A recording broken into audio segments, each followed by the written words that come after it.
खास मुलाकात। आभासी दुनिया के मेरे दोस्तों, रतन लाल बोल रहा हूं।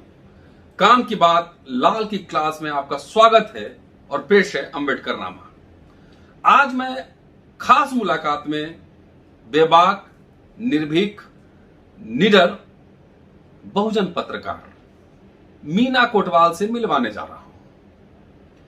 और मीना कोटवाल बहुत ही निडरता के साथ अपनी रिपोर्टिंग करती है।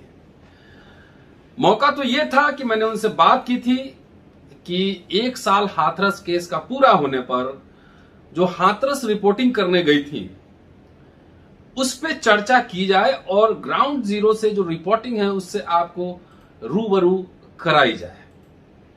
लेकिन अभी 4 दिन पहले 13 वर्ष की बच्ची का बलात्कार हुआ है, बलात्कार का मामला है, और उस पर उन्होंने एक रिपोर्टिंग की थी।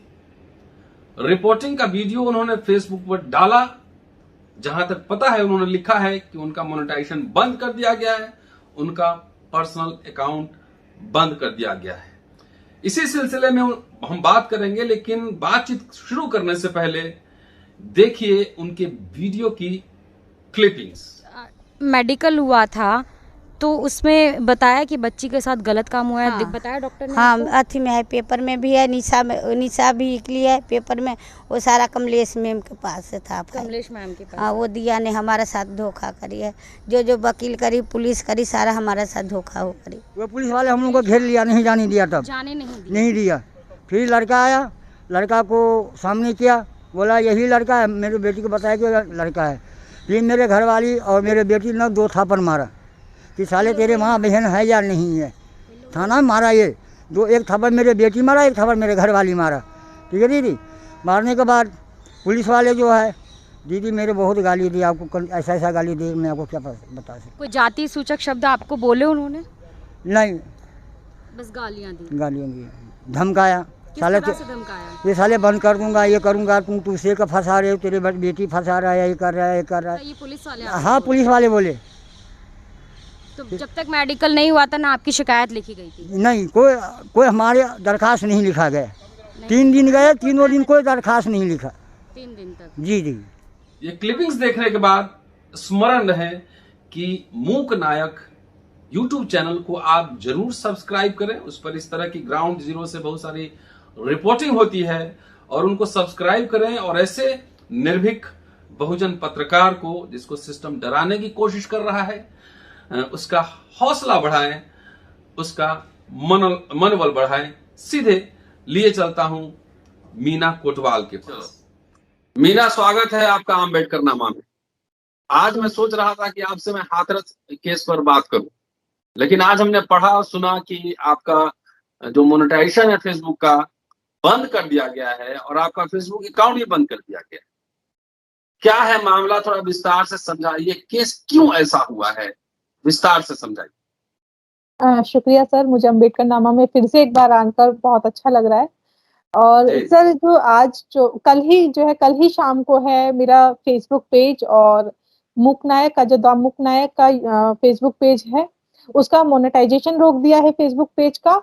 और मेरा जो है अकाउंट है वो ब्लॉक कर दिया है, जिसका रीजन फेसबुक ने दिया है कि हमने एक संगम विहार की एक 13 साल की बच्ची है, उसका रेप हुआ था, उस पर एक स्टोरी की थी। मेरी जो साथी है वो वहां पर गई थी, उन्होंने बात करी, पीड़िता से बात करी, पीड़िता के माता पिता से बात करी।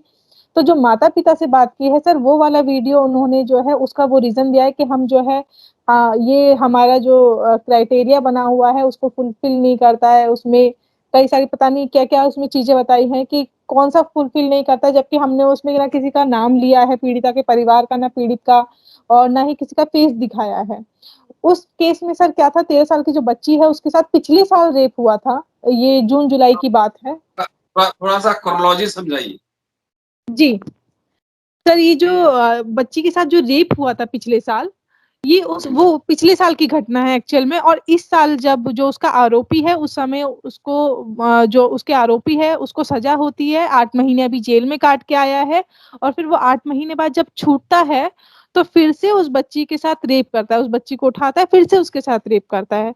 और यही मामला जो है सर हम लोग कवर करने गई थी, मेरी जो टीम है वो कवर करने गई थी, इस मामले पे पूरी बात करी, और उन्होंने इसी मामले को, जो फेसबुक ने इस मामले को उठाया है, और उन्होंने कहा है कि ये चीजें जो है फेसबुक की गाइडलाइन का उल्लंघन कर रहा है।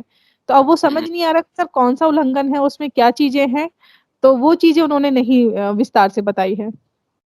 उसमें आपने कोई वायलेंट वीडियोज या तस्वीर दिखाई है? सर उसमें कुछ भी नहीं है, अभी भी वो जो वीडियो है यूट्यूब पे है, जो भी साथी हैं अगर वो यूट्यूब पर जाकर देखेंगे तो ना ही तो उसमें कोई थंबनेल ऐसा है, ना ही किसी का फेस दिख रहा है, ना ही पीड़ित परिवार का या पीड़िता का नाम है उसमें, ना किसी का कुछ है, कुछ ऐसे शब्द भी नहीं है। बाकी उन्होंने जो अपनी घटना है वो परिवार ही बता रहा है, उसमें हम लोग तो बता ही नहीं रहे, हम लोग तो सिर्फ सवाल जवाब कर रहे हैं। बाकी सारी चीजें घटना परिवार ही बता रहे, परिवार की जवानी ही है सब चीजें। ये दिल्ली संगम विहार का मामला है? जी सर, बिल्कुल दिल्ली संगम विहार का ही मामला है, और ये जो पिता हैं उनके मोची हैं, दलित परिवार है, वो जब जाते हैं थाने में कंप्लेंट करते हैं तो पुलिस वाले उनको भगा देते हैं, और यहाँ तक कहते हैं कि तुम लोगों ने इसको धंधा बना रखा, अपनी बेटियों को इस्तेमाल करते हो, माता पिता को मारते हैं वहां पर थाने में ले जाकर, तमाम चीजें होती हैं सर। दूसरी बार तो बच्ची का मेडिकल करवाने नहीं जाती हैं पुलिस वाले, और जब उन्होंने कहते हैं कि खुद ही मेडिकल करवा के आओ, पुलिस वाले उसमें कहते हैं, तो जब माता पिता मेडिकल करवा के आते हैं उसमें पुष्टि भी होती है, दोनों बार जो है पुष्टि हुई है रेप की। दूसरी बार में तो डॉक्टर ने खुद जो है पुलिस वालों को डांटा है अपने सामने कि आप लोग क्यों साथ में नहीं आए, माता पिता क्यों आ गए अकेले, ये सारी चीजें भी उसमें बताई गई हैं सर। अच्छा, ये मामला संगम विहार थाने का है? जी सर, संगम विहार का है। जैसे कि पिता ने बताया कि जब एक थाने में नहीं सुना तो वो 3 थाने गए थे। एक तो संगम विहार है, एक अम्बेडकर नगर का थाना है, एक थाने और गए थे, तीनों थाने से उनको भगा दिया गया। और ये जानना चाह रहा हूँ कि आरोपी है वो कहाँ का रहने वाला? सर वो भी दिल्ली का ही है, और जो बच्ची है, बच्ची के पड़ोस में कोई भैया रहते हैं, उनका वो दोस्त था जो आरोपी है।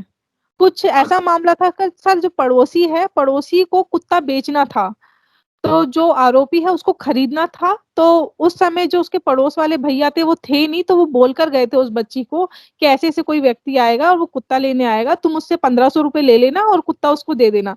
तो जब वो बच्ची ने पैसे लेके आ रही थी कुत्ता देके, तो उसने कहा, जो आरोपी का नाम है राहुल है, और राहुल का उसने बार बार नाम भी लिया है, तो राहुल ने कहा कि तुम पैसा देकर वापस मेरे पास आना। तो वो बच्ची उसके पास गई नहीं, उसने कहा कि नहीं मुझे घर पर काम है, मैं वापस नहीं आऊंगी, बस मुझे भैया ने कहा था कि पैसे लेकर आ जाना। तो जब वो नहीं मानी इस चीज को, तो उसी समय जो है आरोपी, क्योंकि 4 व्हीलर में था, जोर जबरदस्ती करके उसको 4 व्हीलर में बिठाया और उसको लेकर चला गया, 2 दिन तक अपने साथ रखा, 2 दिन उसको कई सारा नशा उसको दिया, वो नशे में होश नहीं थे, तो बताया उस बच्ची ने कि उसको फिर एक जंगल में छोड़ दिया, पास में ही जो जंगल है वहां पर छोड़ दिया, और वहीं पर 2-3 दिन तक बच्ची घर पर भी नहीं पहुंची थी, वहीं भटकती रही, क्योंकि वो इतने नशे में थी, उसको पता ही नहीं चला कि कहाँ जाना है कहाँ नहीं जाना, और वो पूरा भटक गई थी सर। वो 4-5 दिन तक वो अपने घर से गायब रही। ये पिछले साल की घटना है सर, पिछले साल इस तरह से हुआ था। तब पुष्टि हुई थी कि रेप भी हुआ है, और मेडिकल में ये भी आया था कि बच्ची को नशा दिया गया है। फिर इस बार जब वो आरोपी छूटा तो दोबारा उसके साथ रेप किया गया, दोबारा उसको धमकी दी गई है कि अगर तुम दोबारा पुलिस में गए तो मैं दोबारा तुम्हारी बेटी को उठाऊंगा। तो ये आरोपी किस कम्युनिटी के हैं? सर गुप्ता है ये, और राहुल गुप्ता इनका पूरा नाम है। बच्ची का आरोप है कि जब दूसरी बार उसको उठाने आए थे तो वो सिविल ड्रेस में थे, हम्म। और जो सिविल बुलेट, ड्रेस? जी सर पुलिस की ड्रेस में थे, उसने, बच्ची ने कहा है कि पुलिस की ड्रेस में थे, और वो क्या थे क्या नहीं ये मामला भी साफ नहीं हुआ है।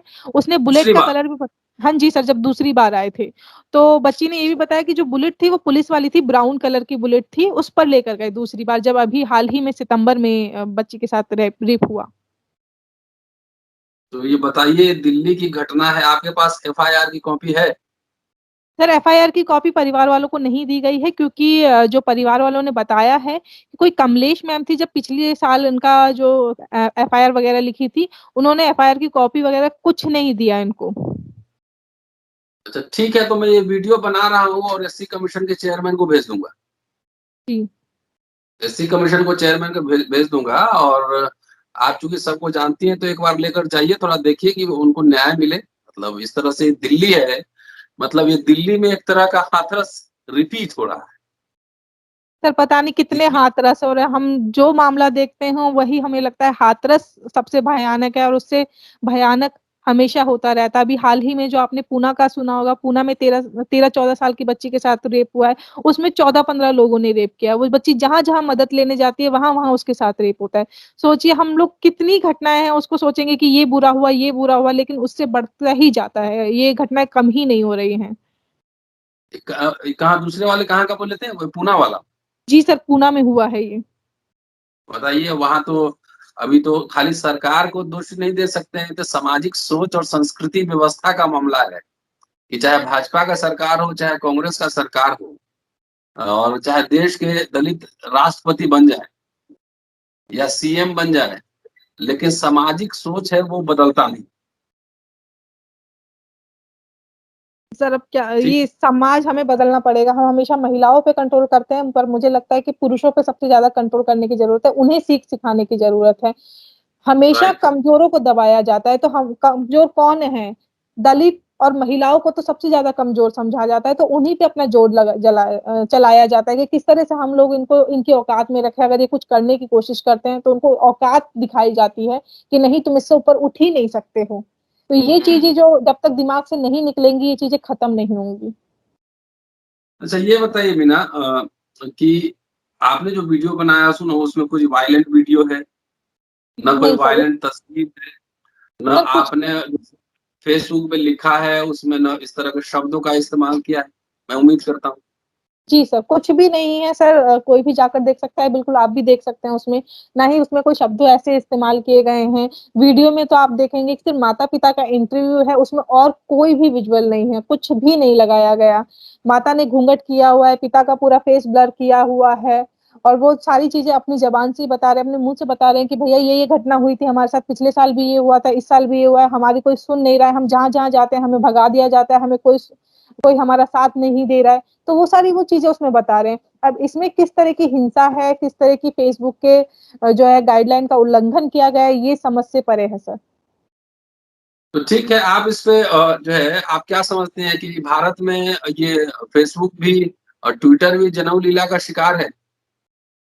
सर ट्विटर अभी थोड़ा सा बचा हुआ है, लेकिन ट्विटर फेसबुक तो बचा? बिल्कुल सर, फेसबुक तो बिल्कुल हो गया है। जरा सा आप कुछ करेंगे वहीं पर आपको जो है ब्लॉक कर दिया जाएगा। आप कुछ लिख नहीं सकते हैं किसी के खिलाफ, सरकार के खिलाफ तो बिल्कुल भी नहीं लिख सकते हैं।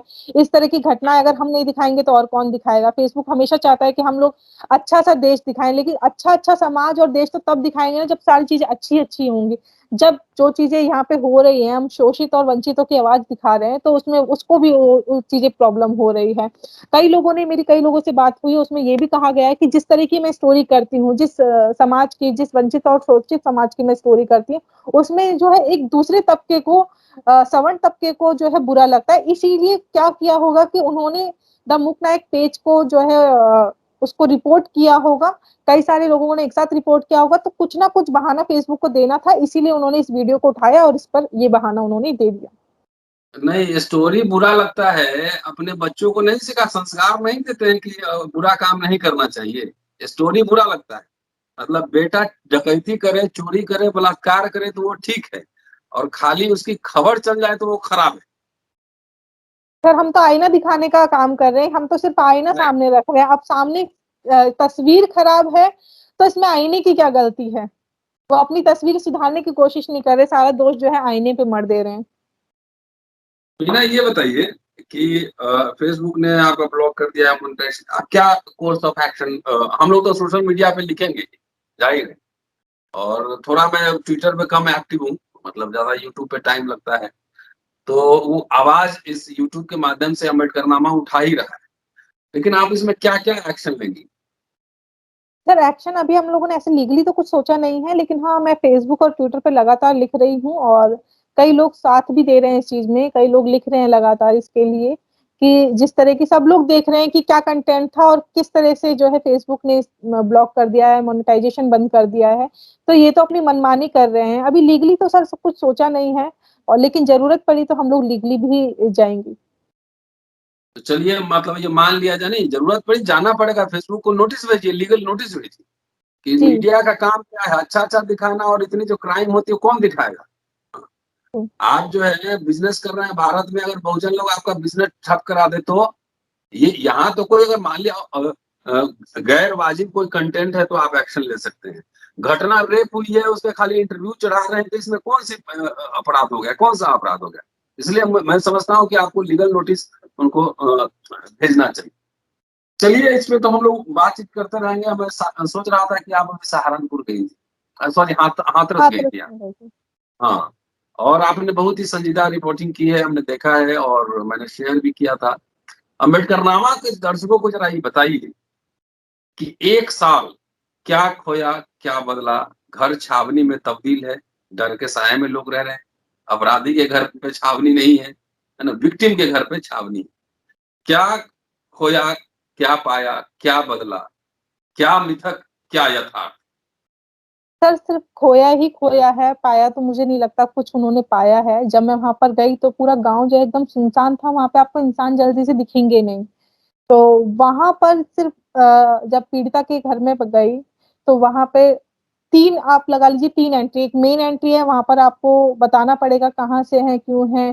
फिर वहां पे अंदर कॉल किया जाएगा परिवार के पास, वो जब बोलेंगे तब आपको एंट्री दी जाएगी। फिर एक और एंट्री है, उसके वहां पर भी जो है सीआरपीएफ के लोग खड़े हैं, फिर उनको बताना पड़ेगा। फिर आपको तीसरी मेन फिर अंदर एंट्री मिलेगी। तो सोचिए 3 एंट्री करने के बाद आप परिवार से मिल सकते हैं। तो कोई आम इंसान तो बिल्कुल मिल ही नहीं सकता, अगर सिंपैथी दिखाना चाहे तो वो तो बिल्कुल दिखा नहीं सकता। ये एक तरह का जरूरी भी है क्योंकि वो बिल्कुल सच में डर के साए में जी रहे हैं। और वो जो पूरा गांव है, पूरा सवर्णों का गांव है, उनका बस एक परिवार ही है जो वाल्मीकि समाज का है, वही उनके चाचा ताऊ के लोग ही हैं। वो 2-4 घर जो वहां पर है वो एक ही परिवार के लोग हैं, और कोई वहां पर है नहीं। परिवार से जब मैंने बात की तो उन्होंने बताया कि जो ये गांव के लोग इस घटना से पहले बहुत मिलते जुलते थे, हर त्योहार पे बोलचाल होती थी, इस घटना के बाद उन्होंने बोलना तक बंद कर दिया। वो इनका हालचाल पूछने तक नहीं आए हैं। मैं जब वहां पर डिस्ट्रिक्ट कोर्ट भी वहां पर मैं गई थी, डिस्ट्रिक्ट कोर्ट के बाहर का जब मैंने माहौल देखा तो वहां पर माहौल और भी ज्यादा भयानक था सर। वहां के जो लोग मौजूद थे और जो आरोपी के घर वाले आए थे, और उनके जो ज्यादातर लोग उन्हीं के समर्थक मुझे दिखे, क्योंकि उनको नहीं पता था कि मैं एक पत्रकार हूँ। तो मैं एक बिल्कुल आम इंसान की तरह वहां पे जा रही थी, बीच बीच में मिलने बात करने जा रही थी, और मैं सुनना चाह रही थी कि वो इस घटना को लेकर क्या सोचते हैं। तो वहां पर यही सुनने में मिला। तो जो सारी गलती है वो तो क्या कहते हैं इसी परिवार की है, और जो बेचारे निर्दोष हैं उनको जो है जेल के चक्कर काटने पड़ रहे हैं, वो बेचारे जो है सजा भुगत रहे हैं। इनकी क्या गलती है? ये तो अंधा कानून है, इस तरह का कानून बना दिया गया है। तो इस तरह की वहां पे कोई मानने को तैयार नहीं है कि इस परिवार के साथ गलत हुआ है। एक बच्ची तो उन्होंने खोई है इस परिवार ने, उसके बाद जिस तरह से वो पीड़ा झेल रहे हैं, 1 साल तक डर के साए में रह रहे हैं, एक सिक्योरिटी में रह रहे हैं, दूध सब्जी लेने भी उनको जाना पड़ता है तो 4 जवान उनके साथ जाएंगे तब जाके वो जाएंगे, ना किसी से मिल सकते हैं ना किसी से बोल सकते हैं। इतना वहां पर डर है, और ये सिक्योरिटी कब तक रहेगी? मुझे तो ये हैरानी हो रही है कि जिस दिन ये सिक्योरिटी हटी तो क्या ये परिवार आम जिंदगी बिता पाएगा जैसे पहले ही बिताता था? तो क्या है, मतलब उसके परिवार जो है एक स्कूल में सफाई का काम करते हैं। सोचिए सर, वहां पे वो परिवार किस तरह से रह रहा है। वो अपनी आवाज नहीं उठा सकता, कुछ बोल नहीं सकता है। बोलने का जो खामियाजा हम लोग देख रहे हैं कि अगर वो अपनी हक की लड़ाई लड़ रहे हैं तो किस तरह से वो वहां पर अभी भी डर के साए में जी रहे हैं। और ये चीजें हमें उल्टी करनी चाहिए, जो आरोपी है उनके साथ ऐसा होना चाहिए, बल्कि यहाँ पे तो यहाँ जो बेचारे जो पीड़ित है उनके साथ ऐसा हो रहा है। हमने पिछले साल भी देखा था कि 144 लगी थी वहां पर, तब भी जो है कई सारे गांव की जो है पंचायत बैठती है और खुलेआम उनको डराया जाता है, धमकाया जाता है कि किस तरह से दिवाली आ रही है, दशहरा आ रहा है, इनको फूंक देंगे। इस तरह से वहां पे धमकियां दी जा रही हैं। तो ये तो मैंने बहुत सारे अंबेडकर साहब की राइटिंग्स मैंने मैंने बनाई है कि कैसे नाकेबंदी की जाती है दलितों की। उन्होंने खूब लिखा है और मैंने खूब खूब सारा वीडियो बनाया है कि पहले आर्थिक नाकेबंदी होती है, खेत में नहीं चलने देंगे, तमाम तरह से नाकेबंदी की जाती है। कोई अगर दलित आवाज उठाता है, अस्पृश्य आवाज उठाता है, तो उसको एक तरह से द्रोही समझा जाता है कि व्यवस्था पे वो प्रहार कर रहा है, उसकी नाकेबंदी की जाती है तरह तरह से। आप जो कुल मिला जुला के अगर ये कहा जाए तो हाथरस केस में वहां के जो सवर्ण हैं उनकी मानसिकता में परिवर्तन नहीं आया। सर यही तो हमारे समाज की सबसे बड़ी कमी है, क्योंकि हाथरस तो सिर्फ एक उदाहरण है सर। हमारे देश में कई सारे ऐसे हाथरस जैसी फैमिली हैं जो डर के साए में जी रही हैं, एक्चुअल में डर में जी रही हैं। वो ना कुछ बोल सकते हैं, उनके साथ कुछ घटता है तो वो ये भी नहीं बता सकते कि हमारे साथ ये गलत हुआ है। पुलिस में वो जा नहीं सकते हैं, कहीं भी नहीं जा सकते हैं सर। तो कितने हाथरस, हमें तो हाथरस की सिचुएशन बदलनी चाहिए। अभी जैसे कि हम लोग कोशिश कर रहे हैं कि उनके परिवार को बचा सके और हाथरस से बाहर निकाले, लेकिन कितने हाथरस हम लोग कहाँ कहाँ बसाएंगे सर? क्या शहरों में ऐसी चीजें नहीं है? कहाँ ले जाएंगे आप? ज्यादा से ज्यादा दिल्ली ले जाएंगे, लेकिन सबको दिल्ली में नहीं बचाया जा सकता। यहाँ पे अभी जरूरत है कि हम उनकी दिमागी स्थिति बदलें, जो लोग ऐसा कर रहे हैं उनको बदलें। लेकिन यहाँ हम उल्टा कर रहे हैं कि हम लोग फैमिली को जो है बाहर निकालने की कोशिश कर रहे हैं, क्योंकि यहाँ पे अभी वो जिस तरह से डर में जी रहे हैं, जितने तमाम ऐसे हाथरस वाले परिवार हैं जो जिस तरह से इस डर में जी रहे हैं, सबको तो बाहर नहीं निकाला जा सकता। तो इस समाज को बदलने की जरूरत है। कब तक कोई डर कर क्या रहेगा? कहते हैं, मतलब यही समझा जाए ना कि चप्पे चप्पे पे हाथरस है भारत में। बिल्कुल सर, चप्पे चप्पे पे हाथरस, हर कोने में देख लीजिए। क्या शहरों में नहीं है? शहरों में भी है। हम लोग खुद देखते हैं यहाँ पर दिमाग में कितना गंद भरा पड़ा है। सिर्फ यहाँ पर छुआछूती तो नहीं है, छूने से साथी तो यहाँ पे बनाते ही हैं, लेकिन हम नहीं जानते दिमागों में आज भी यहाँ कितना गंद भरा पड़ा है। हम लोग बोल नहीं सकते हैं, किसी के खिलाफ आवाज नहीं उठा सकते हैं, आपके ऊपर कोई ना कोई एक्शन ले लिया जाता है।